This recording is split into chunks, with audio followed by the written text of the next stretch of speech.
Hello, friends. Every tip I'm about to share with you comes directly from the technicians who work in this appliance repair shop, one of the most well-known in the city. So don't worry, we're going to find the solution. When a customer comes in with their Kenwood dishwasher showing E4, the first thing we explain is that this error almost always indicates that the water isn't draining properly. Some customers tell us the machine wasn't draining and suddenly E4 appeared, or the cycle finished and the water was still at the bottom. And in the shop, we know the drain pump and hoses need to be checked before complicating things with other parts.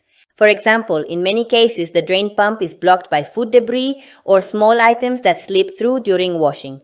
Customers say, I removed food debris from the pump and E4 disappeared, or after replacing the pump, it worked perfectly again.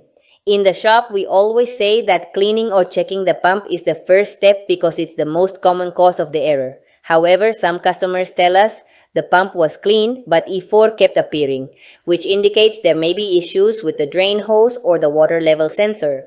Shop technicians say when the pump works fine, the next step is to check hoses and the sensor. Kenwood even recommends making sure the hose isn't bent or blocked because any obstruction makes the dishwasher think it isn't draining and triggers E4.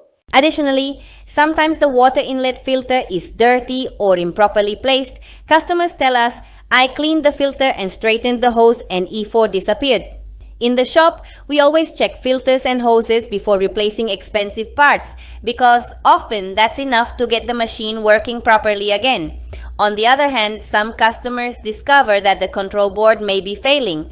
They tell us everything was clean and connected, but E4 kept appearing. The technician said the board was damaged.